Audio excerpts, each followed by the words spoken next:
Welcome to Restaurant Deal Making Exposed, the only show that equips you with everything you need to know about restaurant transactions. In this show, we tell you all about how to make the sale or purchase of your restaurant not just possible, but successful. Now here are your hosts, ex-restaurateurs and seasoned brokers, Patrick Toda and Andy Mirabel. Welcome to Restaurant Deal Making Exposed. I'm Andy, this is Patrick, and we are doing part 2 of what virgin buyers want to know. So welcome. Part 2 of what virgin buyers want to know. The second episode will also focus on questions, concerns, and hurdles a virgin buyer encounter when trying to buy their first business and location. However, a little twist, today's guest is not a virgin, and he has extensive experience buying and selling, operating food and beverage businesses. Why this twist, you ask? Because we want to tap into this guest's experience while he shares and recounts the hurdles and things he could have done differently on his first purchase. Today we have guest Joshua Rabbie, owner of Benny's Tacos in lovely Santa Monica. He's a passionate chef and business owner, bringing nearly 4 decades of collective experience in the food service industry in both the kitchen and front of house. Joshua has been involved in establishments ranging in style from family-owned, corporate, casual, and also very fine dining. He has led kitchens in Northern California, Chicago, and even in France. His experience sets him apart, giving him adaptability to be able to own, operate, and be successful at a variety of different concepts. And he even has real estate experience as a little icing on the cake. Joshua brought tons of working experience with him to his first ownership venture. However, even the most experienced virgin buyer encounters challenges. So, welcome, Joshua. I'm going to let Patrick just kind of slap you in the face with a question here because this is the bones of the episode. Josh, why don't you share the experience of when you lost your virginity as a buyer? Well, first of all, I just want to say thank you guys for having me. It's actually a very big honor doing this. I feel like I've had 2 different kinds of experiences with being a buyer. The first one is with partners, and the second one is without partners, which is now. And now it's a completely different experience because I am fully in the driver's seat, making all the decisions and things that you're not faced with when you're having partners, let's just say. And I can definitely say this experience is more like being a virgin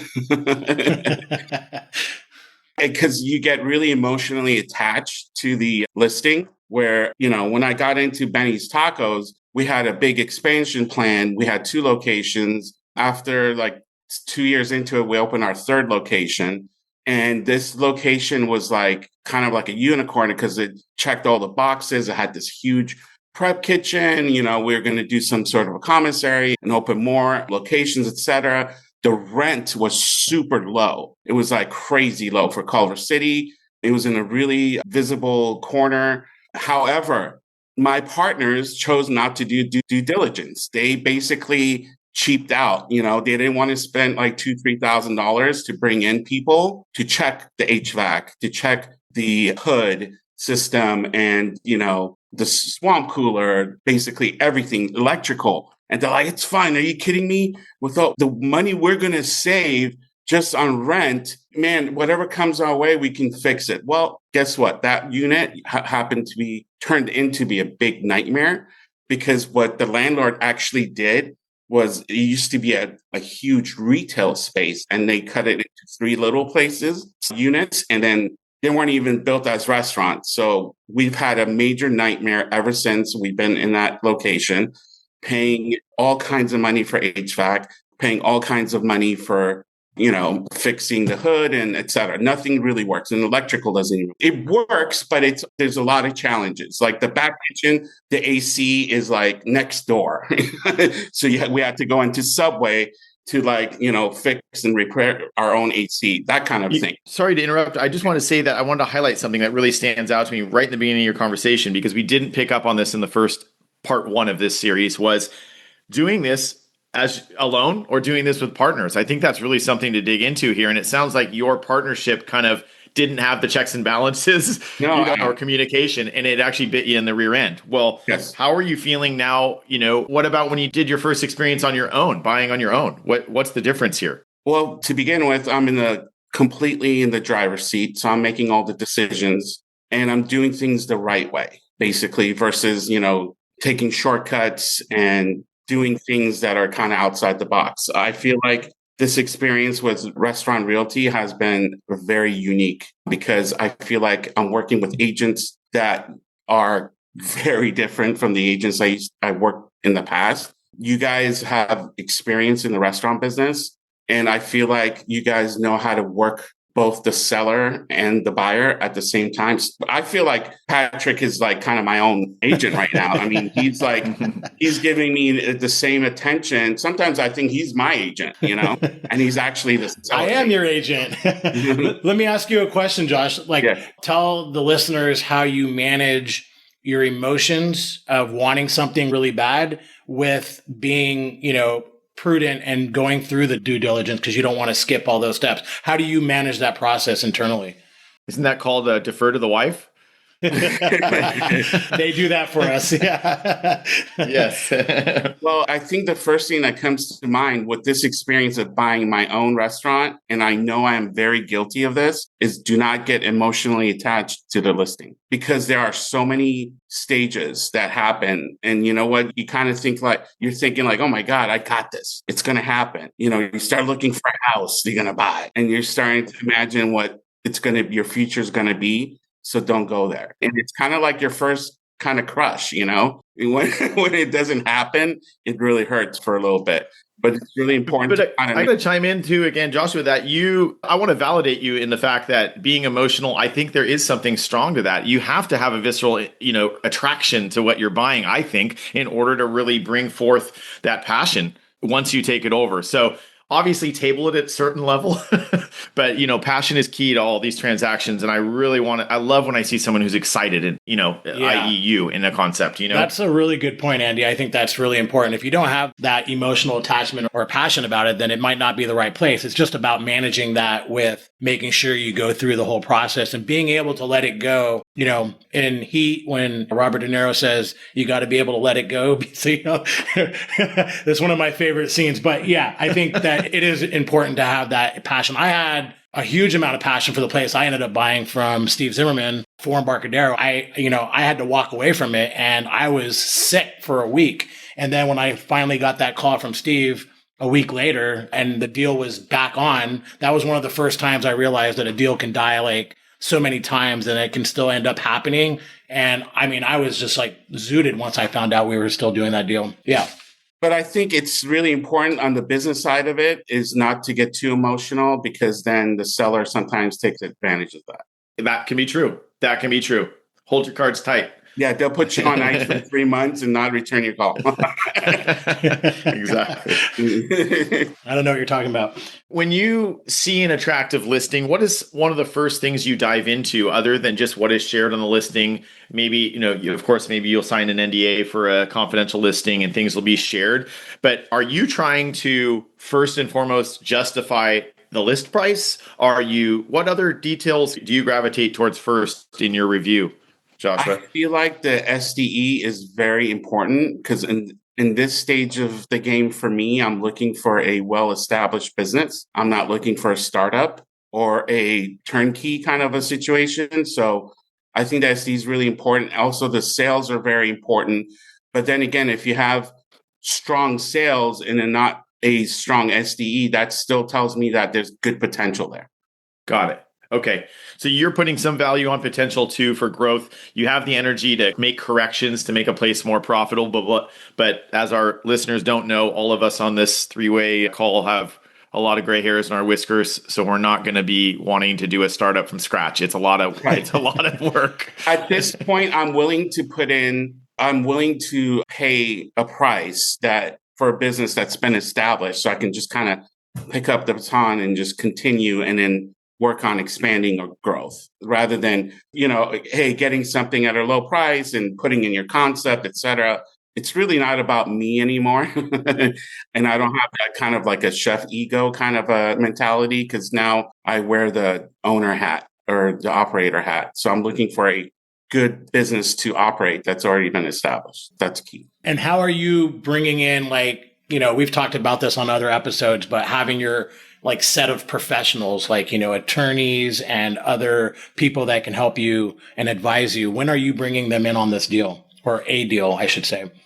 Honestly, I've learned actually working with you, Patrick, a lot of those folks are not needed so much right in the beginning. And I think that maybe perhaps bringing in my lawyer and getting him involved with the purchase agreement kind of slowed things down on one of our adventures here. So I feel like this particular experience, that's why I say it's very unique. I feel like you guys have really done an amazing job of like crossing all the T's and dotting all the I's. And, you really have this integrity that wants to like really make sure both sides are happy. And this isn't something I haven't experienced with anybody else. As far as getting your CPA involved, at that point, like when you have the financials, you say, hey, does this make sense? But you guys made it really easy because you provide all that stuff right up front. A lot of times with agents, oh, could I get this? Could I get that? But right off the beginning, when you sign the NDA,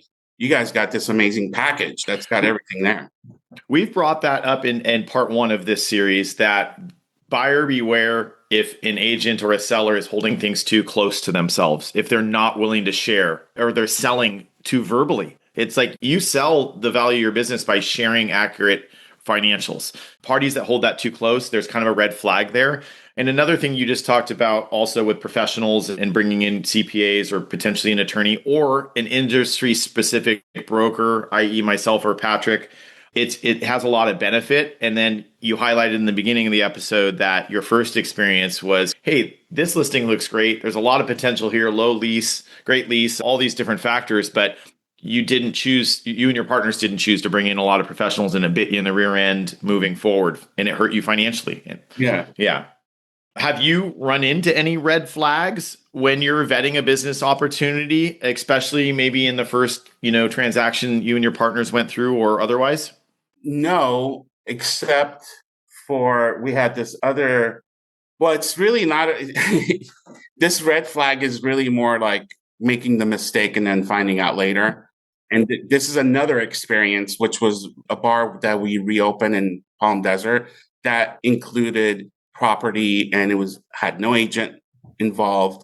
And it was about basically remodeling the bar and rebranding it and reopening it. In that experience, what was really important, what was missed was like, make sure you always have options, more than one option when you're getting a contractor.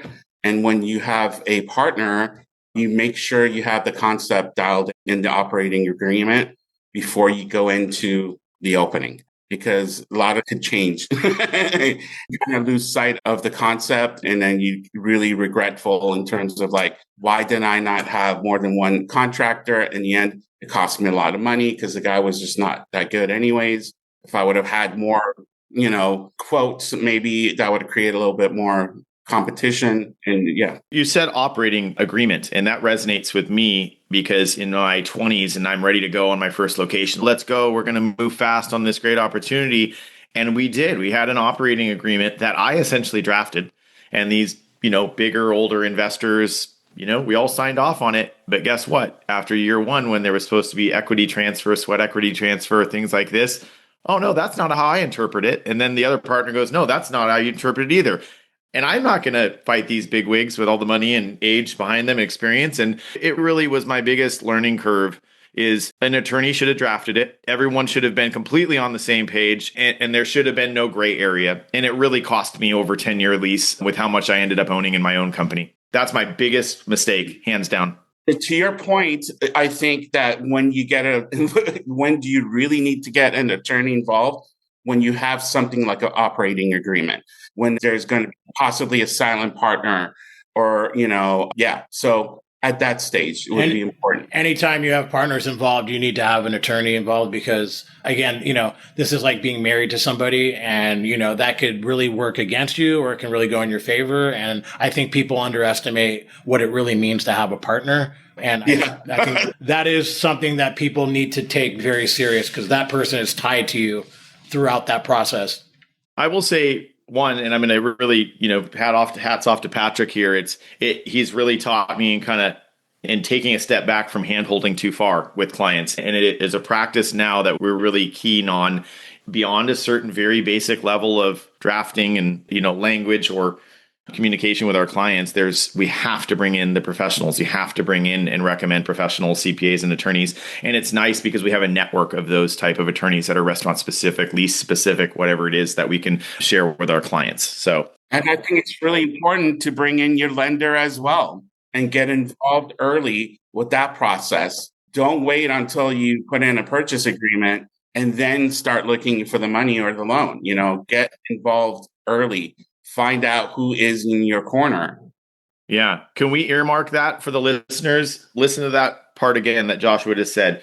Don't wait to find your opportunity before you start vetting lenders and getting yourself pre-approved for lending. Go put yourself out there, fill out some applications. Yeah. Does the application ultimately need to know what specific location business that you're going to, for final approvals? Absolutely. They need to know that. But if you can just get over the first couple stages of a lending application, it can shave a month. It could shave weeks and months off of this transaction, and it'll make things so much more streamlined because no lending is a slam dunk for anybody, especially SBA.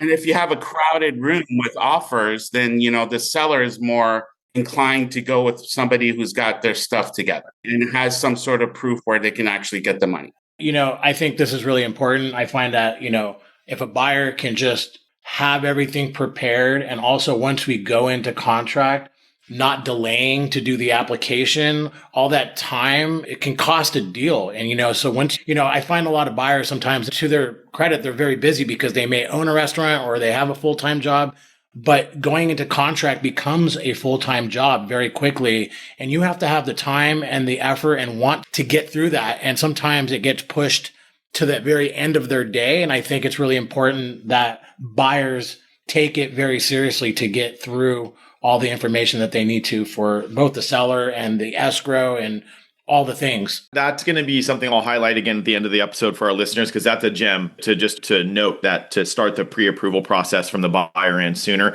In part 1 of this, one of the things that we brought up a couple times was the package for the landlords, that we go in and get into these contracts, and buyers, especially virgin buyers, they don't have that. You don't necessarily have a pro forma, a conceptual, business plan.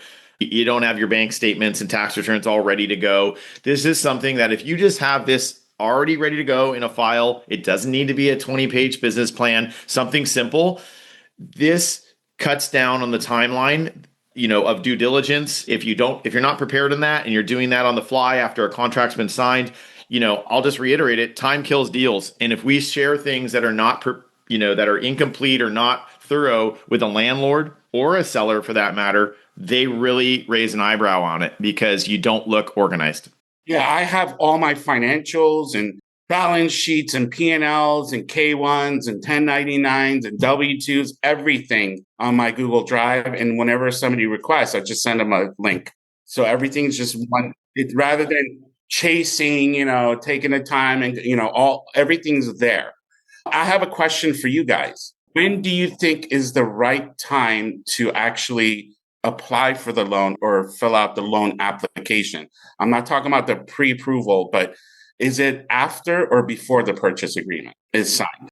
Most typically just after, because you want to make sure you have it locked up unless you have a extreme great feeling that you're about to go into contract. And then you can kind of start that process. But, you need to know all the details of the deal first and like the purchase price. And usually when you apply, they want a copy of the purchase agreement. So, you can kind of kickstart it like right before, but typically I would do it as soon as you go into contract. So basically you kind of wait until the counters happen and both parties come to an agreement. Purchase agreement is signed that same day. You send an email to Scott. And for the most part, and you just said it, you're working with Scott Cisneros, City National, and he's fantastic. I think there is a preliminary step that we just talked about a moment ago with the lender pre-approvals, and you've already done it. And buyers out there, virgin buyers or buyers that have done a dozen places should listen to it. Reach out to the lender first, get their application needs, get their list, so you can start compiling what you can compile even before you find that listing. But to your point, the application truly gets sealed and signed and delivered to the lender once we're in contract, because they'll have all the relevant details of the contract that they'll need in there. All right, let's see. Well, what are some of the need to knows from a new buyer perspective after you've been doing this for a long time? You've been a partner in many different business ventures. But are there a couple bits of advice outside of what you've already shared that you really have learned from your mistakes in the past that we can share with our listeners today? Well, I think it's really important to just do things the right way. If you have to spend a few $1,000s to get answers, do it. And timing is everything. And just be prepared, be organized and have, like I said, this is probably the biggest thing, like have all your financial stuff in order and then get an idea of like what you're able to get based on your assets, what kind of loan you can get. I remember in my 20s budgeting for a business, purchase or a concept, but I really didn't take into account trying to set aside another 10 grand for legal representation. I didn't set aside another 5 grand for, designs and contractors. Like my mind wasn't there when I was young to really be prepared to include that in my budget. So I think it's really good advice that you're saying that don't take shortcuts. And it doesn't matter if you're in your 20s, like don't take shortcuts, budget for it. You could get so close and emotional on something you like and lose sight of what reality is. And it's really important. That's why due diligence is really important. It's like you might something be like, oh my God, I love this. And then you really dig in and you're like, oh my God, this is not making sense. These numbers are not right. The POS is not matching, and these are the things that you really need to do step by step and getting back to like, taking the emotions out of it. But also, I think what's really important is being able to do everything kind of in parallel. I think a lot of buyers get stuck with like trying to do everything like, I want to know that I'm getting a lease before I start doing my due diligence. And it can't work that way. You kind of have to work on do it both at the same time. Simultaneously. And if you can get started on that even earlier, before a purchase agreement, awesome. Yeah. That would be good. If the seller allows you to kind of start due diligence a little earlier and you're kind of getting close to an agreement, that would be excellent. That could be an option, I would think, more often in a non-confidential listing. But a lot of our going concerns are confidential so that, we do hold some of those relationships tight until we have a contract, signed. But some of the due diligence is happening prior to going to contract. Like you're getting P&Ls and tax returns and leases. And so all that stuff is kind of happening already. So there's some that is happening. Obviously, you don't want to like start really digging into like the personal information until once you know that for sure this person is buying. But yeah. No, but if you can get started on the leases, like at least be able to contact the landlords, that might be very helpful. I feel like it could be. Yeah, because one of the biggest challenges is this timeline and this waiting. And I feel like if you can start attacking things a little earlier, that would be helpful, and that would be one of them. And to Patrick's point, you can't do one thing at a time. You have to kind of simultaneously start your due diligence. And I think that's another thing that comes out of what you just said that a lot of virgin buyers don't understand is how long it takes for these processes and escrows to take. Our transactions can take anywhere with an ABC license can take anywhere from 75 days to 120 days with a lender. These things go on and on. So they are very long. Be prepared for that. That's another thing to quell your emotions with. You can't just dive in and you're not going to get the keys and move on into a business. So patience is paramount. And as you said, don't cut corners. Just one little thing on the doing things the right way in ABC. In the transaction with the bar, when I was buying out, the buyer made a mistake on the application and we had to resubmit the application. Yeah. And that took another 90 days. No way. That's why you work with people like me and Andy who do the ABC application for you. No, 100%. 100%. I think that's what it was. You said it right there. I mean, it was their agent did not know what the hell he was doing. Most agents don't. Yeah. Yeah. Patrick, any other questions? Because I love the fact that Joshua's been here and kind of highlighted what he went through in the beginning during his first experiences and what he's learned from it and what advice he has. Do you have any other topics that you want to address with him? Like what? I think it's time for like maybe a bonus question of some sort. I got a bonus question. But I do want to thank Joshua very much for being here. And, Absolutely. You're one of the nicest humans that we've had the pleasure of talking with and working with. And you also you just very grounded. You're very well spoken. Your experience speaks for itself. So thank you for being you. Thank you too, guys. I mean, you guys, it's been absolutely wonderful dealing with you guys. My wife loves you guys. And it's just been a very, again, a very unique experience with working with restaurant realty folks and you guys especially. Yeah. Thank you very much. Good. Thank you. Just a little recap for our Virgin listeners out there. If you're thinking of buying your first business, or you've been grinding in that kitchen as a chef or a GM, and you're ready to, go out and do your own thing. I think a couple of the things that really landed on me, what Joshua brought up, was that one, first and foremost, don't take shortcuts. Okay. Don't take shortcuts. Use professionals, budget appropriately, and don't cut corners. Lender pre-approvals. If you're not privately funding this thing, get your lender application so you know what to expect, what you're going to have to share, and start that process before you even find that right business, okay? And then I also just loved the part that he brought up, and this was in contrast to our part one of this episode, doing things with and without partners. There's two different paths, okay? So thank you for all those tidbits to share. I really appreciate it. I got a bonus question for you, Joshua. What role or position in your past best prepared you to give up your virgin status and pursue buying your first business? What position was it? Was it one of your chef positions?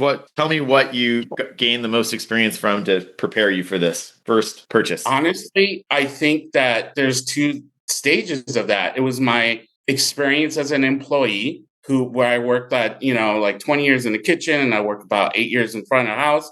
But it's really the second part of being an owner and an operator, and also being an owner and operator with partners has made me realize that I really want something on my own, because everything I've done up to this moment has prepared me for this moment. It's like training for the Olympics your entire life, and it's like it's your time. And that's what I feel like. And the second part to that is that it's going to be a family adventure, because my wife is going to be involved with it. So we're going to and she's going to be absolutely incredible. And she's going to be the secret sauce to this whole thing, because everything I'm not good at, she's going to be good at. So we're just going to be an amazing force together. I love it. Well, we wish you all the success, you and your family, happiness, health, wealth, all the things. So thank you for joining us on this part 2 of What Virgin Buyers Want to Know. Tune in next time for another exciting topic. Have a good day. All right. Thank you.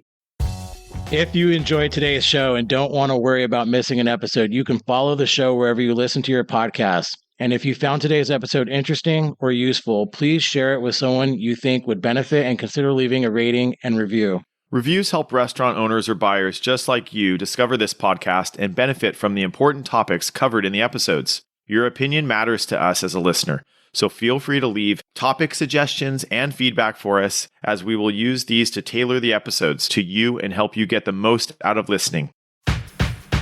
Thank you all for listening to this week's episode of Restaurant Deal Making Exposed. If you're considering selling your business and would like a free consultation, reach out to Patrick and Andy at therestaurantsalesbroker.com or visit www.therestaurantsalesbroker.com to learn more.